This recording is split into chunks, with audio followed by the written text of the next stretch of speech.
Robert Doyle's story is about how a local boy who loved gardening helped build the East Bay Regional Park District. He started out wielding rakes, shovels, and chainsaws.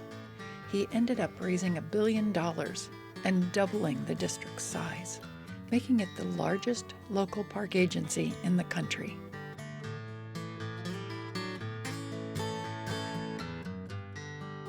As a young man, Doyle was intense, competitive, and passionate about protecting the earth.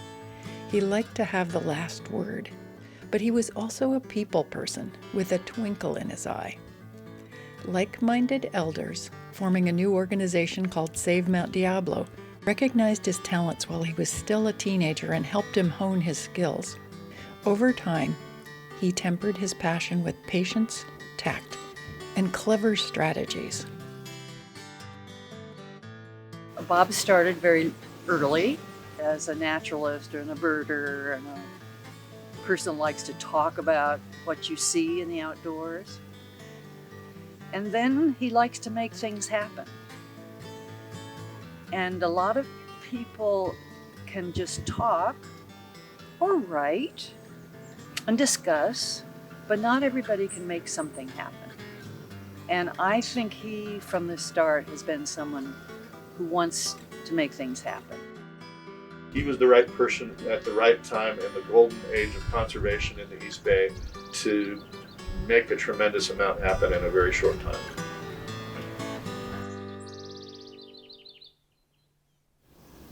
Well, I grew up in Concord, within 3 blocks of the Concord Naval Weapons Station.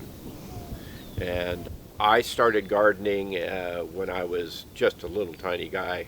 And my mother supported that habit, and I was always outdoors. Mom said, goodbye, come back at dinner. And that's how it all started.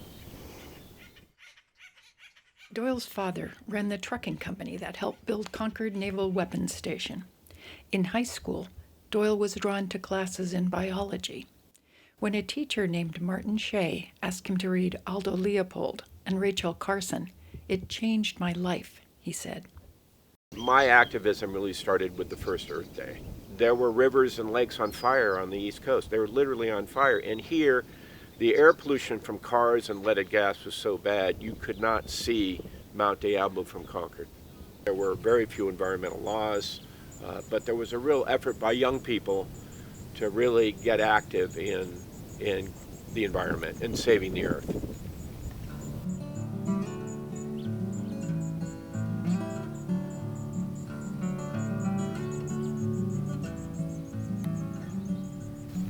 So one of the things I did first was I organized an environmental group, which was a botanical society because we were doing organic gardening. But I got introduced to people who were putting together an effort to expand Mount Diablo. At 19, Doyle became a founding director of Save Mount Diablo. Other members of the board nurtured their youngest colleague, telling him, "You have the passion. Let us give you the tools." All through my history, somebody older than me pushed me. I can very well remember Jen and Bill Sattler saying, "Get up and speak before the Board of Supervisors." I'm going like, what am I going to say? Just say you care about Mount Diablo. And you must say it works sometimes.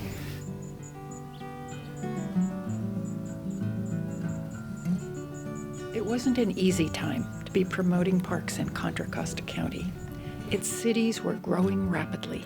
Its elected officials were pro-development. Mount Diablo State Park was small, only 7,000 acres at the summit, but there was still plenty of open space up for grabs. So Save Mount Diablo lobbied for pro-park policies and funding. When developments such as Blackhawk and Morgan Estates were proposed, they fought to save threatened wildlife and plants. When the organization bought its first property in 1976, Doyle learned a lesson he would never forget. So Save Mount Diablo's one of their first acquisition was the corner of Morgan Territory Road and Marsh Creek Road, and the state park didn't connect it. And Art Bonwell said, we need to buy that because it was for sale and they had a property owner they were talking to. So that was the very first example of hopscotch. And I took that for the rest of my career, and I would buy things that didn't connect because I knew they bought the time to get the pieces in between. I was really scrutinized at the Park District for, you do A, then B, then C, then D, and I'd go like, I'm out to F over here. And we filled them in, and that was really a lot of fun. It didn't take long for Doyle's mentors to let him lead. In 1978, at age 26, he was elected president of the Save Mount Diablo board. 10 years later, he hired the organization's first staff member, Seth Adams, who has become a prominent conservationist in his own right. I admired him from the first moment. He was polished. He was a really good negotiator. He knew about the things I cared about. He was someone who could make things happen. That's a powerful skill, to know that you can throw a monkey wrench in a major project, or create a new park, or give a group of activists hope that they could actually make a difference.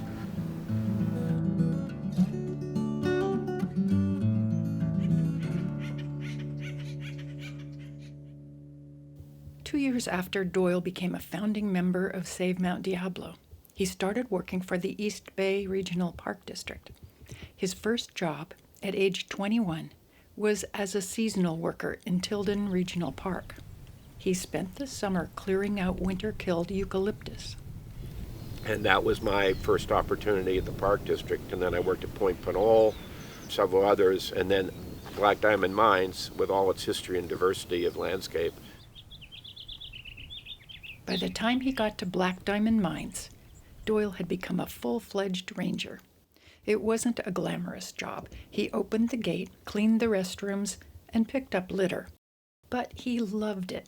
He got to explore the park's historic mines, fix up the cemetery, and commune with bobcats, whipsnakes, and golden eagles in the backcountry. I really wanted to stay at Black Diamond as a ranger. This was the best job I probably ever had, but I was pulled from here by Lou Crutcher, who was a planning director in Hewlett Hornbeck. They wanted me to come to the office, and then all my mentors, Save Mount Diablo, said, you should do that. When Doyle moved to headquarters in 1979, the district staff was growing rapidly.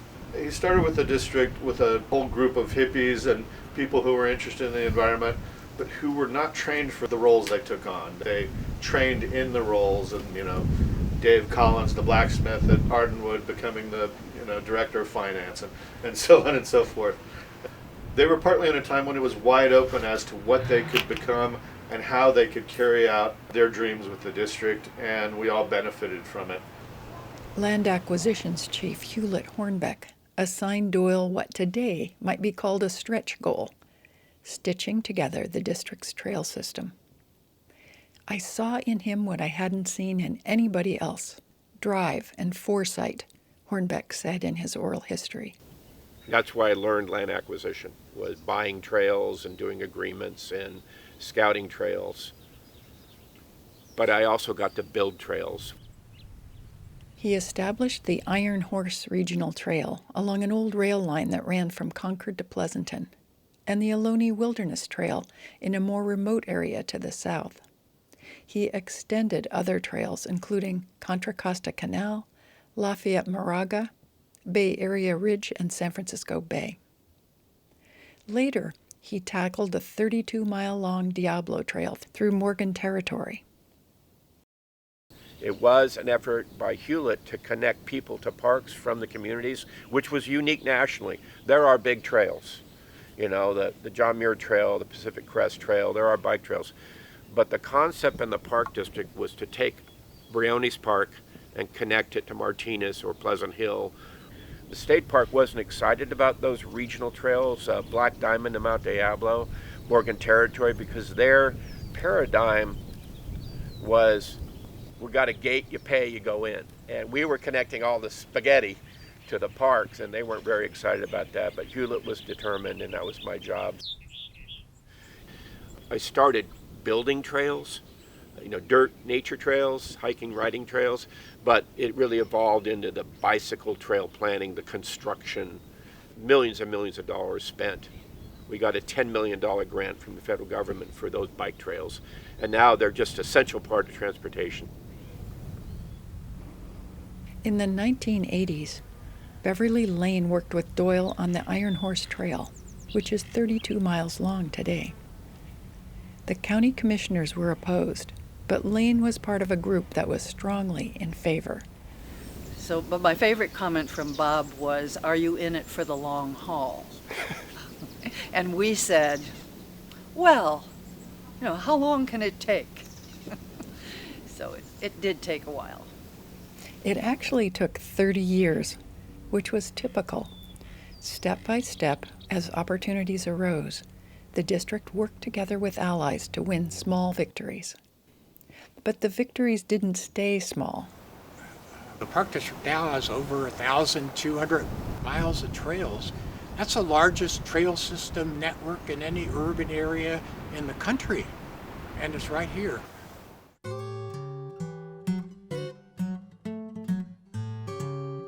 At times there was controversy. Being both the trails coordinator and an activist didn't make it any easier. Trouble ensued once when Doyle opposed some TV towers proposed for the top of Mount Diablo's north peak. I was being clear that I wasn't doing that as part of the Park District, and a very powerful legislator from Stockton called Richard Trudeau, the general manager, and said, "You need to fire Bob Doyle.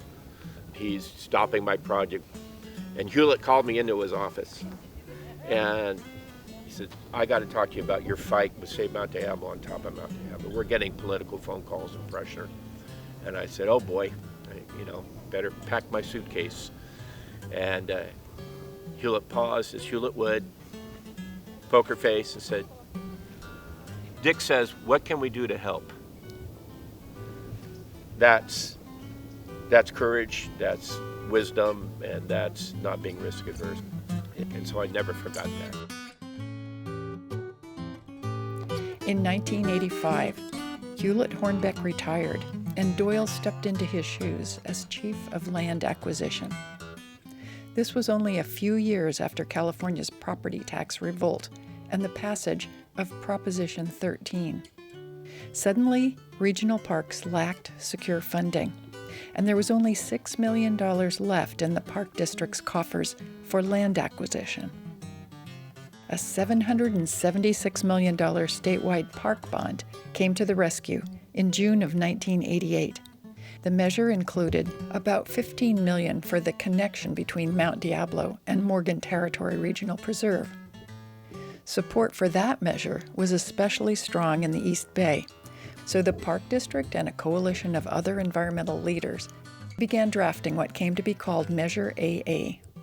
So I went to every park, looked at every property, and guesstimated about what those values would be. And we got out there in the community and said, here's what we can do.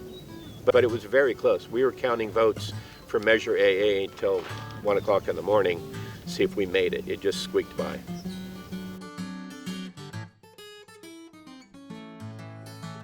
For Doyle personally, Measure AA was a mixed blessing.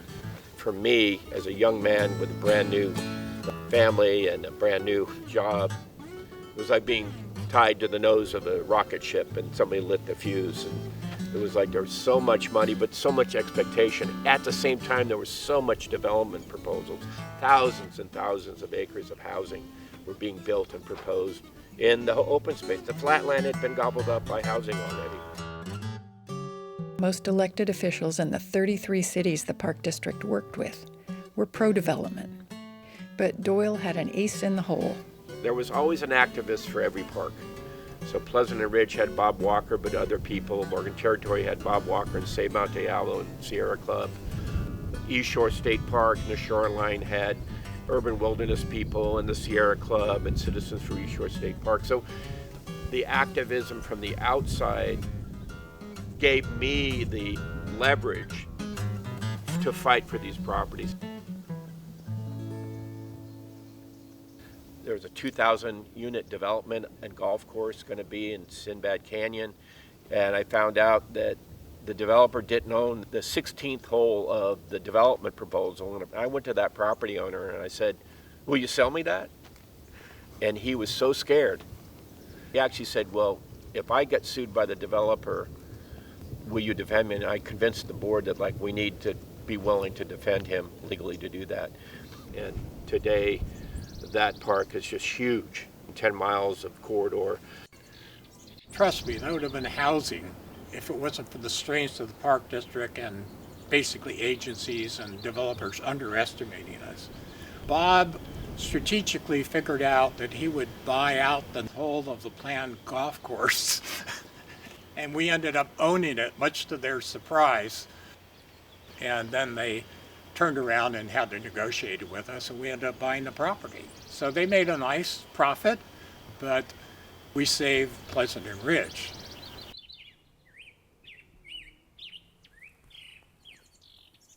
Round Valley, what a beautiful property. That would have been a landfill if it wasn't for Bob Doyle. A landfill.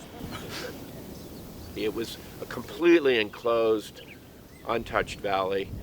One owner, Jim Murphy. It'd been in Murphy's family since the 1800s. So fast forward, there was the landfill wars, 5 proposals in Contra Costa County to build new landfills. One of those was Round Valley. Jim Murphy told a neighbor that he was scared his property was going to be condemned for a landfill. Doyle went out to meet Murphy, who was known to ward off visitors with a shotgun. I introduced myself, and he goes, well, I don't like government, but I don't want to lose my valley. And his first question to me is, what do you think of mountain lions? And, you know, what am I supposed to say? If I say the wrong thing, I'm not going to get in that valley I want to see. And I said, brilliantly, I said, I don't know, what do you think? As a tactic. And he said, well, I think they're pretty amazing animal. And so he opened the gate and we went into this beautiful valley. Nothing was resolved that day, but Doyle kept making friendly visits until Murphy finally popped the question. What could the district do to keep his land from becoming a garbage dump? This was pre-Measure AA, so Doyle didn't have the money to buy Round Valley. But he could come up with $40,000 for an option to buy it later. And if you don't come up with the money, I get to keep the $40,000? Murphy asked. That's how it works, Doyle said. For $40,000, I had 2 years option, and Measure AA passed by the skin of the teeth. And we then moved to buy his valley and let him continue to graze. Since that time, we bought his brother's property in the estate. We've expanded that park way beyond the original, like 800 acres. We had top county people pushing the landfill, yet Bob was able to cajole them to back off a bit, had great relationship with Mr. Murphy. Most agencies just aren't that aggressive, but the park district is strategic, and it sees conflicts and it doesn't avoid them, and it'll go to the mat for its interests. In the 1980s, the Park District's reputation for getting things done got the attention of the state legislature. Grassroots groups were pushing for a new state park along 8.5 miles of San Francisco Bay, from Oakland to Richmond. Even after Assembly member Tom Bates of Berkeley won funding, the State Parks Department was dragging its feet. The state park just thought it was a disastrous idea. They were very much scared of it. It was a toxic nightmare because there were landfills. And Tom Bates said, you know, I am so tired of getting $5 million and then the legislature taking it back because nothing was happening. And I can't get the state parks to move.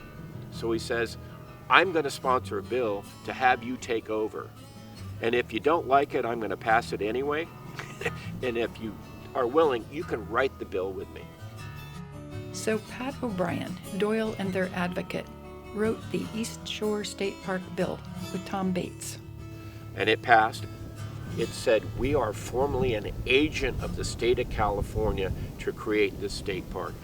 Amazing legislation. But Tom Bates knew the property owner wanted to develop, And so he says, you have the power of eminent domain, that is to take property, fair market value, through court as public good, and I want you to go to court and get this property if you can't make a deal. And we had put $15 million in Measure AA, and the state, Prop 70, through the Sierra Club, they had gotten $25 million. So there was a lot of millions for that park. It became Doyle's job to plan the park. He hired the best contractors he could to see how risky those old landfills really were.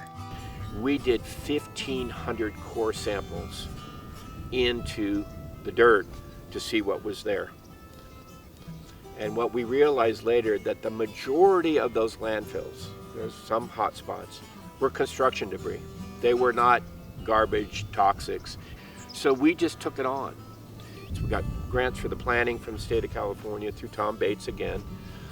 And State Parks was at the table, but they were not in the lead. Catellus wanted $80 million for the property, and the appraisal came in at 35.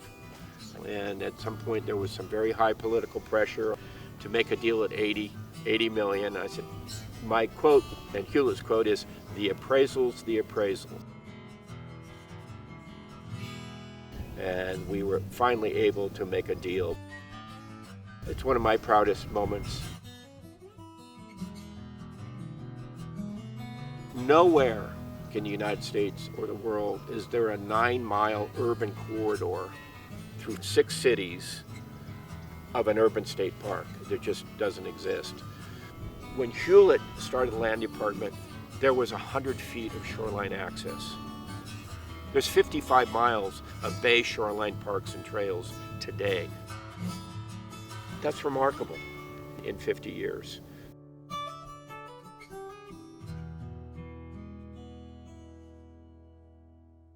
The Park District has been blessed with visionary leaders. Bill Mott, of course, regional parks, state parks, national parks.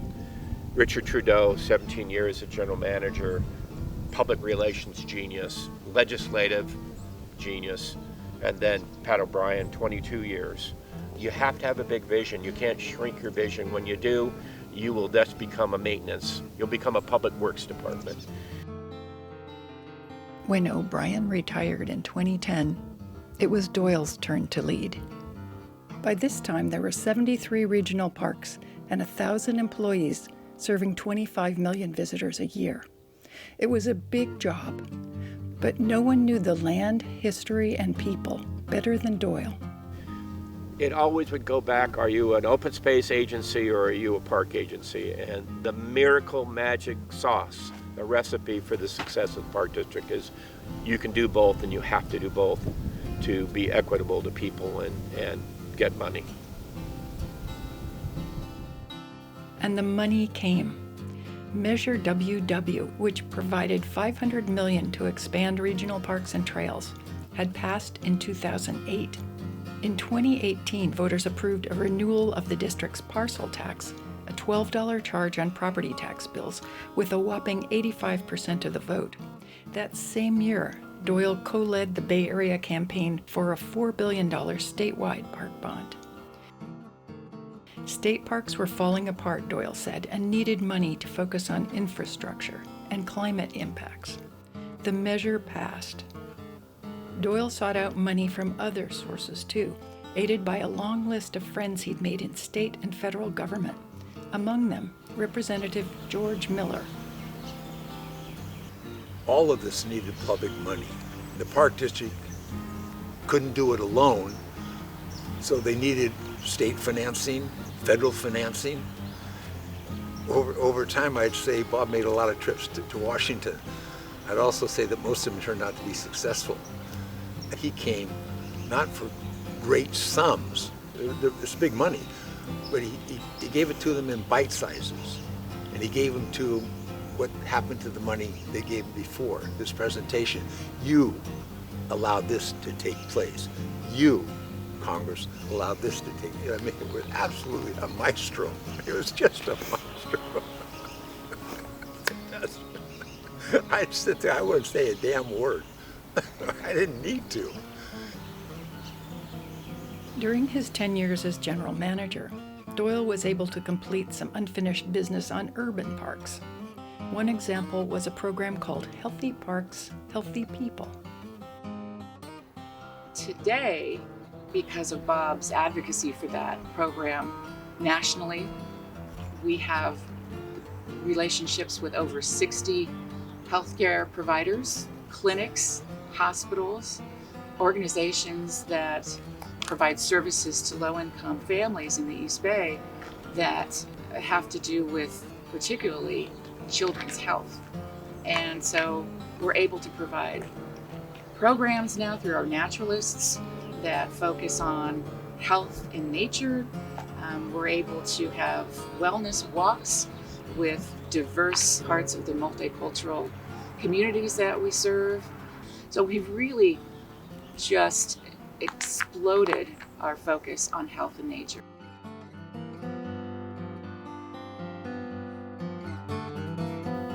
Doyle was traveling in Canada when the COVID-19 pandemic started, closing down the country in March 2020.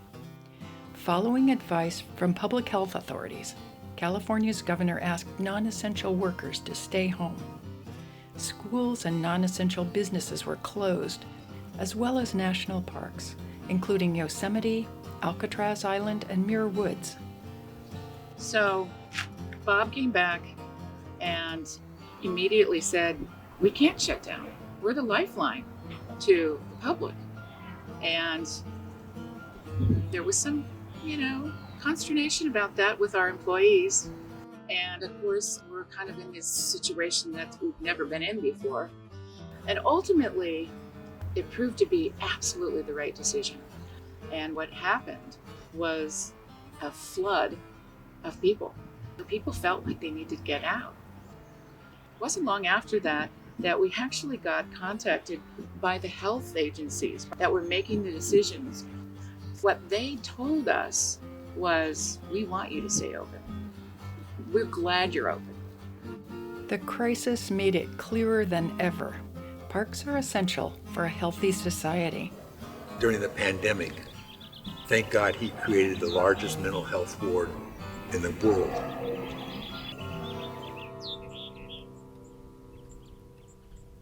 Doyle brought his life's work back home in 2019 with the transfer of 2,687 acres of Concord Naval Weapons Station to the Park District.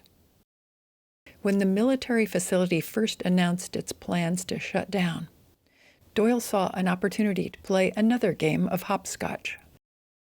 The hills outside Concord could eventually link some of the region's largest open spaces.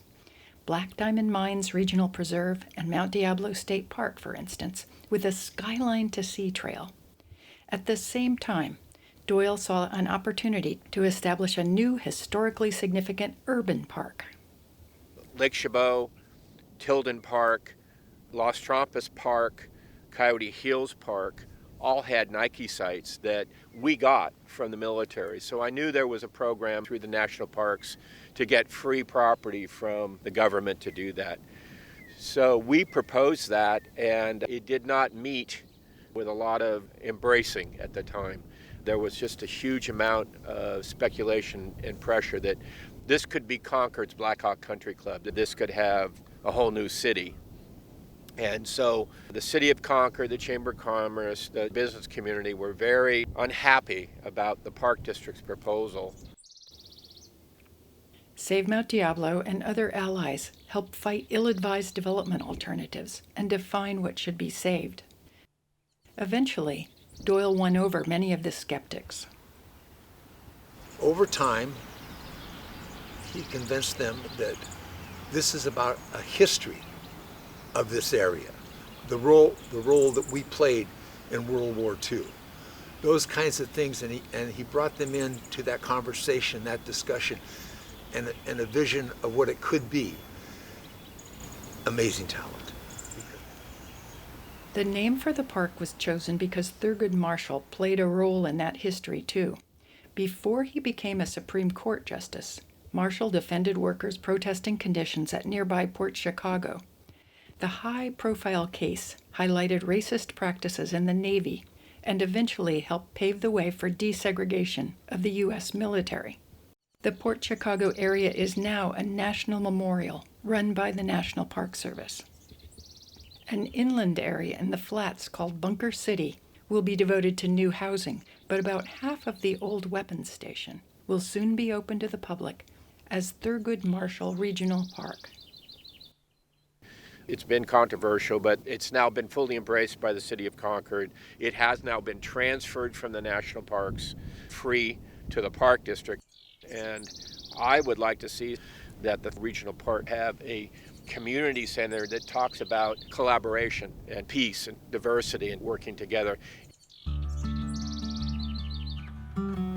Though retired now, Doyle still likes to get things done.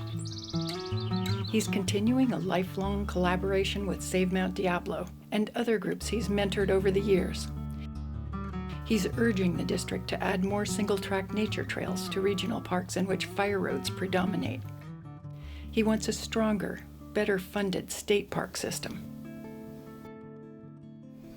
My generation of conservationists were about cleaning up rivers and lakes and air and preserving land, but now we have to really refocus this on how do we adapt natural infrastructure, which is the cheapest way, it's the most inexpensive way to deal with climate impacts.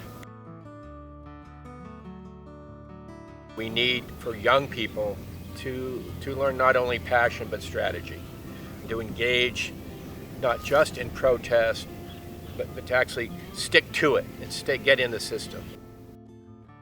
My wife, Tina Batt, is a well-respected conservationist. She was the founder of the John Muir Land Trust. And we both love nature, so we hike a lot, but we're getting involved in other areas as well. She's very involved up in Mendocino County, in Sonoma County.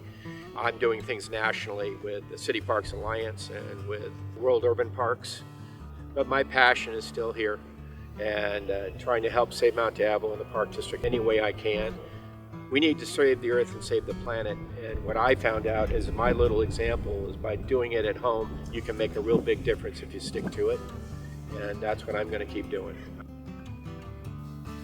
Doyle worked for the Park District for 47 years, playing what he called the long game within the political system, and by the time he retired in 2020, he, his allies, and the taxpayers of Alameda and Contra Costa counties had helped establish 24 new parks.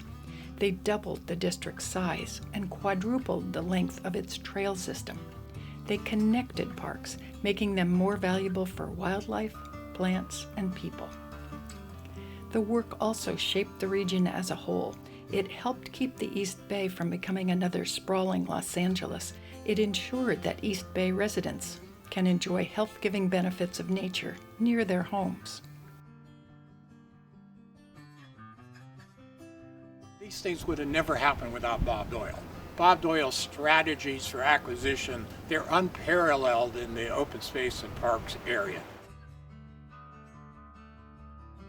He's stitching together a masterful quilt, so to speak, of all these parks and all these acquisitions far before anybody knew what the outcome was going to be. He's an excellent chess player.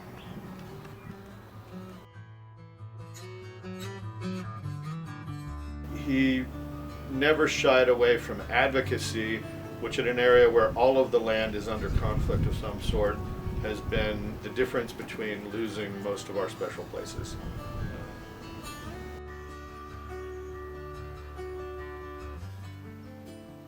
What he brought to me was the idea that this can really be something grand for the people in Contra Costa, Alameda County. He was a straight shooter, and I decided I was going to throw myself on his team, and it turned out to be a wonderful experience for me, a wonderful experience for our county and people and children and everybody else. No one was more surprised or grateful for the results than Doyle himself. To see Round Valley connected to Morgan Territory, Round Valley connected through Los Vaqueros to Vasco Caves, that connected to Brushy Peak, all the way to Alameda County. And through, we achieved probably twice as much as we thought we could achieve as far as land preservation and new parks.